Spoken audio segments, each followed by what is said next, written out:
Bom, eu tive que me render, e aí eu tive que voltar a fazer roteiro, porque o objetivo é manter o limite de tempo no vídeo, né? Não quero estourar ele. Então talvez seja melhor com roteiro mesmo. Até porque o último que eu fiz da campanha do Terra, eu tentei fazer no freestyle e não ficou muito bom, né? Ficou meio torto. Só que no mais, depois de refazer o roteiro tanto do vídeo do Terra quanto do Ventos e também da Água, hoje nós temos a segunda parte da história de Kingdom Hearts Birth by Sleep, com a campanha do Ventus, também conhecido como Ven, ou Ventinho para quem é mais chegado, né? Olha, antes de continuar, eu acho que vale o disclaimer aqui que as campanhas elas se entrelaçam, eu já falei isso no primeiro vídeo, mas estou falando aqui de novo, elas se entrelaçam em partes específicas, mas que também são parte do todo das histórias dos filmes da Disney que fazem parte desse jogo. Só que as partes, às vezes, elas trocam de lugar. Então, por exemplo, no mundo da Bela Adormecida, o Terra faz o início, em seguida o Ventus faz o meio e a Aqua conclui ela naquela luta clássica do filme de A Bela Adormecida, onde nós temos o Príncipe Philip enfrentando a Malévola, só que no caso de Kingdom Hearts, a Aqua tá junto. Só que aí se a gente for pro mundo da Cinderela, o Ventus faz o começo da história, ajudando ela a fazer o vestido dela, com os ratinhos, seguindo do Terra e depois concluindo com a Aqua. A questão é, tendo isso em mente, a conclusão é que mesmo que uma campanha seja do Terra, a do Vento seja a segunda e a terceira da Aqua, não quer dizer que os eventos eles vão estar sempre nessa ordem de primeiro, segundo e terceiro, tá bom? Tenha isso em mente e no fim, vamos lá. Outra coisa também que eu acho que vale dar uma recordada é que o prólogo que eu mencionei na parte 1, onde o Ventus, após de tudo que ele viveu em Kingdom Hearts Union Cross, ele é mandado pro futuro diretamente no Keyblade Graveyard, ele é encontrado pelo Zerranort, que então, por ter o poder de ver as memórias nos corações das pessoas, conseguiu reconhecer o Ventus como alguém do passado da Keyblade e que conviveu muito tempo com a segunda encarnação do nosso personagem, que cuidou dele quando ele era criança, eu falei isso no vídeo de Dark Road, né? Ele então, após ver isso, passa a tentar usar o Ventus para formar a X-Blade, fazendo dele um receptáculo para essa arma, junto com a escuridão presa dentro dele mesmo, que vai se tornar o Vanitas, quando ele fragmenta o coração do Ventus para retirar essa escuridão. O Ventus, então, em estado de dormência, ele é levado até Destiny Islands, e lá ele se conecta com o coração do Sora, que tinha acabado de nascer. E nesse período dessa história é mais ou menos 14 anos antes de Kingdom Hearts 1, porque Kingdom Hearts 1, o Sora tem 14 anos. E, enfim, a luz do Sora seria um lugar onde o Ventus poderia se recuperar. E a partir daí, passa-se 4 anos. Nesses 4 anos, o Ventus ele formou uma amizade muito profunda com tanto a Aqua quanto o Terra. E ambos eles teriam uma espécie de figura fraternal para ele, como se fossem irmãos mais velhos, né? Sem contar também que o trauma da perda dos amigos e da culpa por ele ter matado a Strelitzia no passado longínquo dele ainda perdura na corrente de memórias dele, mesmo que ele não lembrasse de fato disso. É como se fosse uma memória de uma melancolia com relação a isso, mas ele não lembra de fato disso ter acontecido. O laço que ele tem com a Aqua e com o Terra é muito fácil de estremecer, apesar de tão profundo devido a esses traumas. O Ventus, inclusive, ele não lembra muito do Zerranort, devido ao que aconteceu do seu coração ter sido fragmentado, mas ele sabe e sente que aquele velho não é Fluxo-Shade. É no momento em que o Terra falha no teste da marca da maestria que a história do Ventus se inicia, aonde o Ventus ele recebe uma visita de um garoto mascarado misterioso que estava acompanhado do Zerranort, e esse que é chamado de Vanitas, isso vai ser revelado depois, que provoca o Ventus dizendo que o Terra jamais seria o mesmo após a viagem que ele vai ter que fazer, e que o Ventus perderia o melhor amigo dele. E isso deixa ele muito preocupado bastante para tentar impedir o Terra ou pedir para ir junto dele.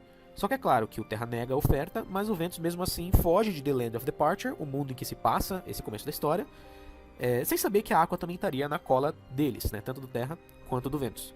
A partir daí, o Ventus ele vive a sua própria aventura em busca do Terra, iniciando sua jornada pelo mundo da Branca de Neve, as Dwarf Woodlands, ou as Florestas dos Anões, aonde ele ajuda a garota a passar pela Floresta Negra até chegar na Cabana dos Anões, onde ela diz que o Terra ajudou ela, protegendo ela de alguns Unversed, levando o Ventus a procurar por ele no mundo, apenas encontrando a Rainha Maja disfarçada de velha vendedora de maçãs que diz a ele que o Terra a ameaçou, né?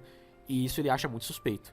Daí ele também vai para o mundo de Cinderela, que é um mundo chamado de Castle of Dreams, ou Castelo dos Sonhos, e lá ele ajuda os ratinhos a fazerem o vestido da gata borralheira, né? Aprendendo ali também o valor e o poder que os sonhos têm, decidindo que o seu sonho seria se tornar um Keyblade Master, assim como seus amigos Aqua e Terra. Dali ele vai pro mundo da Bela Adormecida, o Enchanted Dominion, né, ou Domínio Encantado, onde ele descobre que o Terra ajudou a aprisionar o coração da Aurora, o mesmo que ele acabara de libertar antes que a Malévola pudesse deixar o garoto mais confuso, né. Em suma, a Malévola manipulou ele, isso eu já falei na parte do vídeo dele, né, manipulou o Terra, e aí o Ventus vai lá e tem que limpar essa lambança. Só que antes que tudo fique muito confuso, a Aqua aparece e explica as coisas pro Ventus, dizendo que ele deveria voltar para casa, mas ele recusa porque ele ainda lembra da ameaça que o Vanita fez. Dali, o Ventus ele é atraído pelo Vanitas até o Keyblade Graveyard. E lá, ele toma uma sova, né? Toma uma sova do Vanitas numa luta. Só que ele é salvo pelo nosso querido camundongo mais famoso do mundo, o Rei Mickey, que é rei do castelo da Disney no mundo de Kingdom Hearts. E no 2x1, o Ventus e o Mickey acabam ganhando. Fazendo o Vanitas apenas dizer que o Ventus ainda está em teste, que ele ainda tem muito a provar e que ele tem um propósito a cumprir. A partir daqui as coisas ficam um pouco complicadas, porque devido ao talismã que o Mickey tem, que é o talismã da estrela, ou Star Shard, que é uma espécie de objeto mágico que teleporta a pessoa para lugares que ele deve ir, e ele havia recebido esse talismã no teste da maestria que ele estava cumprindo, só que ele não consegue controlar ainda. Devido a esse objeto, eles vão parar no mundo de Radiant Garden, que a gente conhece em Kingdom Hearts 1 como Hollow Bastion, né?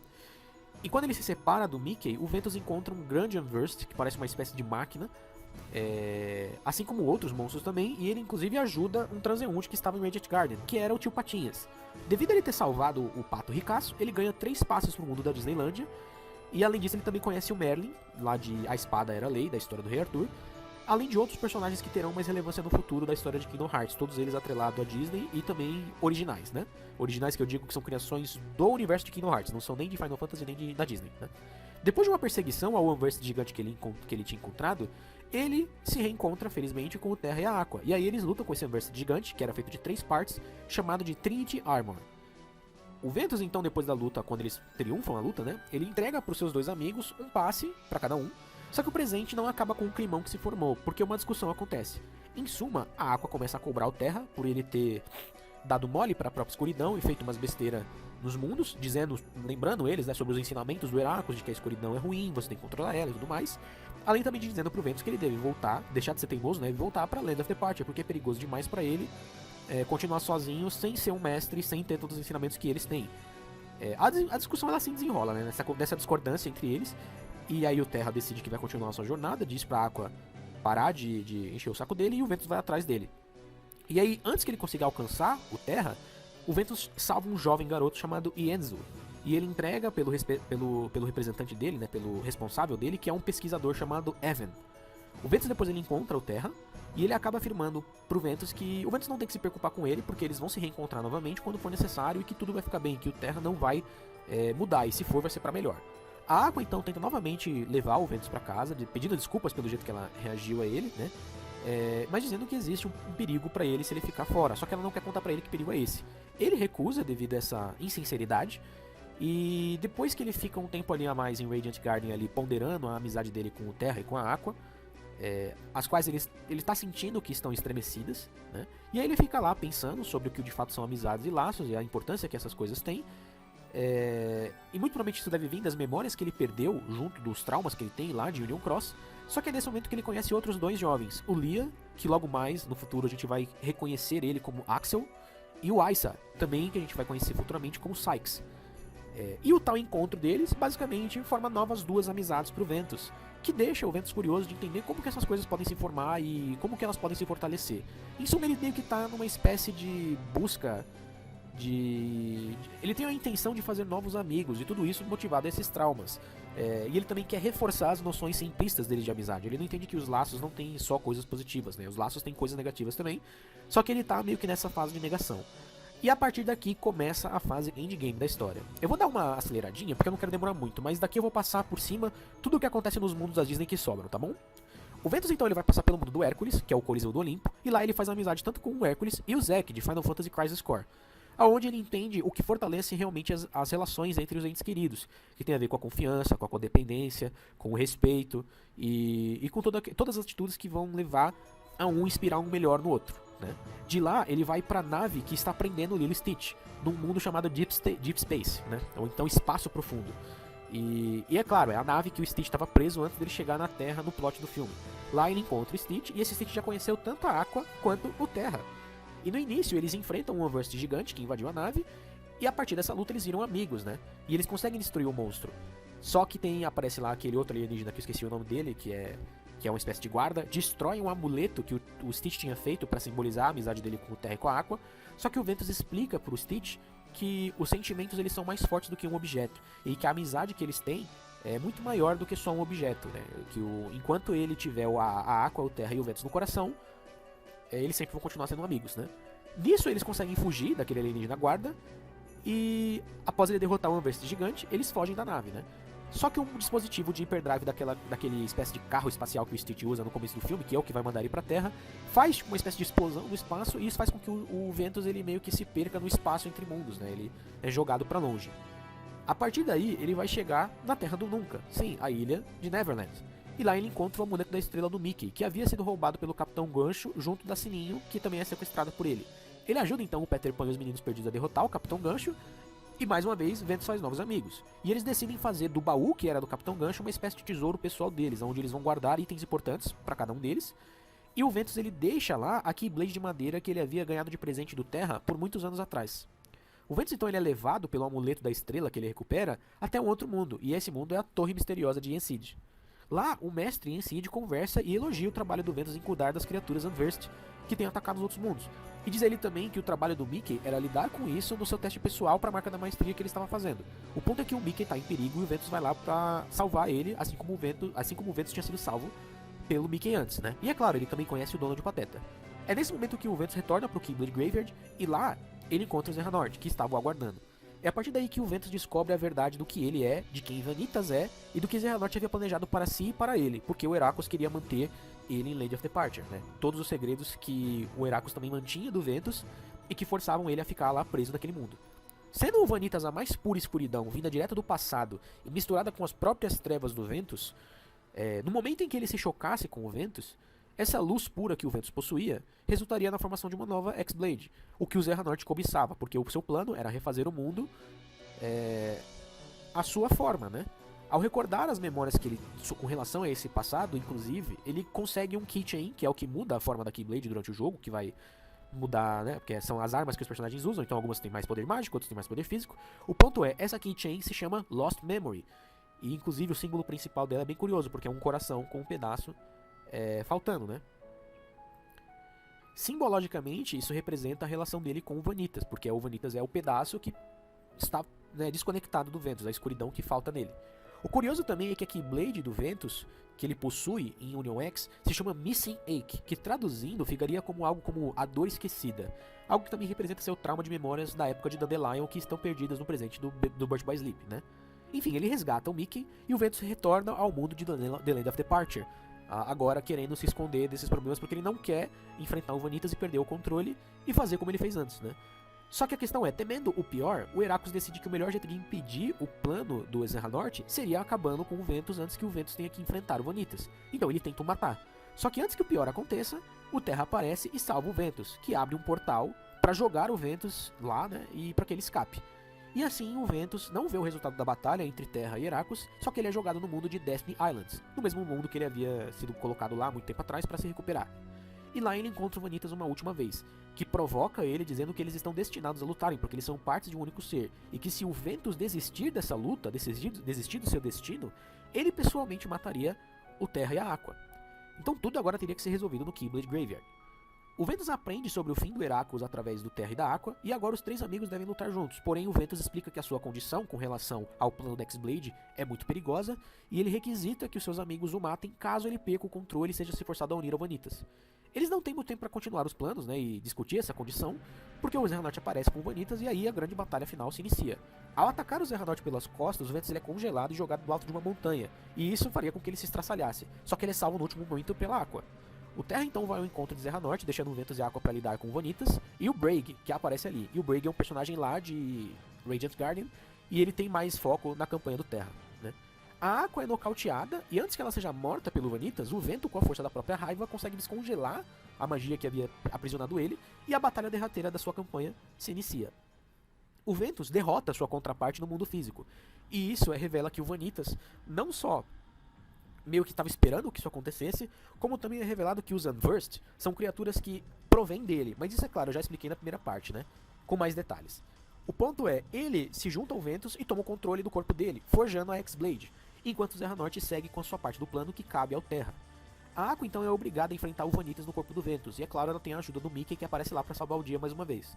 Enquanto o Ventus, dentro do seu próprio coração, luta pelo controle do seu corpo, ele entende que precisa destruir o Vanitas para impedir a morte de seus amigos e planos do Xehanort. Só que o Vanitas zomba dessa ideia Porque, por ele ser parte do Ventus, se ele fosse destruído, isso resultaria na própria morte do Ventus. Só que ele não liga pra isso, porque ele havia já se sacrificado antes, há muito tempo atrás, e ele faria isso de novo se fosse necessário para salvar as pessoas que ele ama e quem o fortalece. Afinal, como ele diz na cronologia em primeiro lugar, meus amigos são meu poder.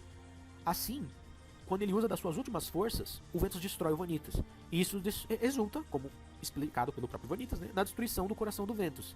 E somente um último fragmento de luz sobra. No mundo real, o seu corpo adormece e a X-Blade é destruída. Enquanto o Terra, agora apenas a sua própria força de vontade habitando a sua armadura, sela o mundo, resultando na expansão, ou melhor, na expulsão da Aqua e do Ventus dali, assim como também do Mickey, e também do corpo do Terra, que agora está possuído pelo Xehanort. E esse vai parar em Radiant Garden. Enquanto isso, e eles estão flutuando lá no espaço entre mundos ao serem expulsos do Keyblade Graveyard, o Mickey resgata eles. O último fragmento do Ventus se encontra novamente com o Sora através do que a gente chama de Dive to the Heart, que é aquela cena em que o personagem mergulha pra dentro de si, né, simbologicamente falando. Ele encontra mais uma vez o Sora e agora o Sora tá com 4 anos, afinal passaram-se 4 anos desde o seu último encontro. E o garoto mais uma vez oferece ao Ventus um asilo, porque ele percebe que o Ventus está machucado e cansado. A partir daí, o coração do Ventus seria curado pelo Sora, enquanto ele também ofereceria uma espécie de proteção, que resultaria na capacidade que o Sora possui de poder carregar uma Keyblade a mais. Porém, eu explicarei isso melhor no vídeo de Kingdom Hearts 1 e Kingdom Hearts 2. O ponto é uma troca mútua. O Sora ajuda o Ventus a se curar e o Ventus protege o Sora. A Aqua, então, pega o corpo de Ventus e leva ele para o que sobrou do The Land of Departure. E ela, no caso, usa a Keyblade do Mestre Heracles, a Master Defender, e usa uma técnica secreta que essa Keyblade possui e transforma aquele mundo num novo lugar. E aquele castelo novo seria um abrigo pro Ventus, que agora fica num lugar, numa câmara, em estado de sono profundo, e essa câmara se chama Câmara do Despertar, né, ou Chamber of Waking. E ele deveria esperar lá até que o seu coração fosse restaurado e ele pudesse despertar. E agora, Land of Departure não possui mais esse nome. O nome desse mundo agora é Castle Oblivion, o cenário principal do jogo futuro Kingdom Hearts Chain of Memories. A Aqua daí em diante vai enfrentar o Terranort com o corpo do Terra possuído pelo Xehanort, né? Por isso que a gente chama de Terranort. E enquanto isso, o Ventus, que está no estado de sono, vai sonhar por muito tempo, vendo o mundo através dos olhos do Sora. O seu corpo também não envelheceria devido a esse estado dormente que ele se encontrava, porque é como se ele estivesse preso num estado entre a vida e a morte, então é como se ele ficasse preso eternamente no tempo até que ele pudesse se tornar um ser completo novamente. Só que o coração dele não foi possuído das trevas, então o coração dele não vira um Heartless. E o seu corpo, por estar em estado de dormência, ele não acordaria e viraria um nobody ou algo do tipo, então ele vai ficar nesse estado por muito tempo. No fim, a grande tragédia é que o garoto que havia usado, ou melhor, sido usado pela escuridão para matar uma garota inocente há muito tempo atrás, foi obrigado novamente a perder todos os seus amigos. E agora ele se sacrificou novamente por esses amigos. A sorte dele é que, infelizmente, o Terra, que era amigo dele, agora é apenas uma marionete do Xehanort e que a Aqua se perderia no domínio das trevas. E eu digo sorte nesse sentido porque os seus amigos de certa forma estão seguros, a Aqua está isolada e o Terra de verdade está preso na armadura lá em Keyblade Graveyard. E portanto, a sorte também tem a ver com o fato de que o Xehanort não conseguiu concluir o seu plano de usar a X-Blade e refazer o mundo a sua imagem, né? O ponto é, ele ficaria agora nesse estado por 12 anos, até que com a ajuda do mesmo garoto que o protegeu anos atrás, despertasse ele para cumprir a sua promessa de encontrar os seus amigos novamente. E esse é o fim da campanha do Ventus. Em resumo, a campanha do Ventus ela é mais uma recontagem da sua tragédia antiga, só que é claro, é cômico porque o Union Cross foi lançado muitos anos depois do Birth by Sleep, né? Portanto, o Union Cross é uma espécie de recontagem do Birth by Sleep, mas dentro dessa ordem cronológica seria o contrário. O Ventus sempre foi uma pessoa muito dependente emocionalmente das outras pessoas, mas não no sentido negativo, mas sim no sentido de que ele é uma pessoa que quer fazer conexões. Ele é uma pessoa que entende que essas conexões o fortalecem. E isso é curioso, porque o Sora se enxerga da mesma forma. O ponto é que o Ventus nunca reconheceu que ele tem um potencial de luz muito, muito, muito grande, a ponto de que ele viveu por muitos anos como receptáculo e prisão de uma escuridão extremamente perigosa, e que depois seria capaz de proteger o próprio Sora nos eventos de Kingdom Hearts Dream Drop Distance, enquanto o Sora está sendo possuído pela escuridão, e assim o coração do Ventus se manifesta como a sua armadura para proteger o corpo do garoto, ou melhor, o coração do garoto, né, enquanto o corpo do Sora também em estado de dormência, né. É um ciclo que se cumpre, ele é ajudado por alguém e ele vai e ajuda essa pessoa. No mais, agora a gente tem a campanha da Aqua, e eu espero que vocês tenham gostado do vídeo. A arte que eu estou fazendo aí no fundo é do Ventus, e ele está utilizando a Lost Memory, apesar de que o brilho que eu acabei colocando deu uma ofuscada nela, mas a ideia era ficar dinâmico. Enfim, logo mais sai o próximo vídeo, eu agradeço a atenção de todos, um beijo a vocês, lembrando também que você pode me seguir nas minhas outras redes sociais como o Twitter e o Instagram, E fiquem aí com a finalização do vídeo. Muito obrigado!